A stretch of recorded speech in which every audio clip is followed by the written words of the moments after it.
മലപ്പുറം മൊറയൂരിലെ സ്കൂളിൽ ഉച്ചഭക്ഷണത്തിനുള്ള അരി കടത്തിയതിൽ സാമ്പത്തിക നഷ്ടം തിരിച്ചുപിടിക്കാൻ ധനവകുപ്പ്. കുറ്റക്കാരായ അധ്യാപകരിൽ നിന്ന് തുക ഈടാക്കാനും ക്രിമിനൽ നടപടി സ്വീകരിക്കാനുമാണ് ശുപാർശ.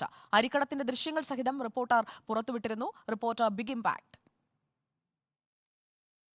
Malappuram Morayur VHM higher secondary സ്കൂളിൽ രാത്രിയുടെ മറവിൽ ഉച്ചഭക്ഷണ അരി അധ്യാപകർ തന്നെ കടത്തുന്നത് റിപ്പോർട്ടറാണ് ദൃശ്യങ്ങൾ സഹിതം പുറത്തു കൊണ്ടുവന്നത്.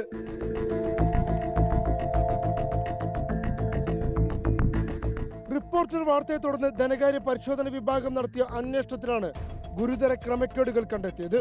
ഓരോ ദിവസവും 50 കിലോ വീതം ഉച്ചഭക്ഷണ അരിയിൽ വെട്ടിപ്പ് നടത്തിയെന്നാണ് കണ്ടെത്തൽ. ഇത്തരത്തിൽ 7737 കിലോ അരിയാണ് അധ്യാപകർ തന്നെ മോഷണം നടത്തിയത്.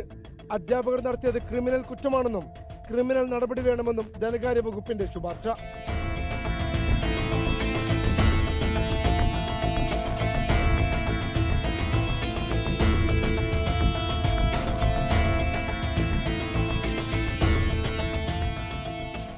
കിലോഗ്രാമിന് 37.26 രൂപ നിരക്കിൽ 2,88,000 രൂപയോളം അധ്യാപകരിൽ നിന്ന് ഈടാക്കാനാണ് ധനകാര്യ പരിശോധന വിഭാഗം ശുപാർശ ചെയ്തത്.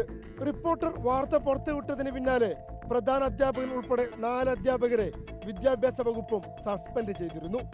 വിദ്യാർത്ഥികൾക്കായി സർക്കാർ നൽകുന്ന ഉച്ചഭക്ഷണ അരിയിൽ കൈയിട്ട് വാരിയവർക്കും അതിന് കൂട്ടുനിന്നവർക്കും മൗനം പാലിച്ചവർക്കുമെതിരെയാണ് ധനകാര്യ പരിശോധന വിഭാഗത്തിന്റെ റിപ്പോർട്ട്. സംസ്ഥാനത്തുടനീളം സമാനമായ വെട്ടിപ്പുകൾ നടക്കുന്നുണ്ട് എന്നത് പരസ്യമായ രഹസ്യമാണ്. അതിനെതിരെയും കണ്ണു തുറക്കാൻ സർക്കാർ തയ്യാറാകണം. വീഡിയോ ജേർണലിസ്റ്റ് വിജിത്തൂർ കടവിനൊപ്പം റിപ്പോർട്ടർ അഷ്കർ അലി കരിമ്പ, റിപ്പോർട്ടർ മലപ്പുറം.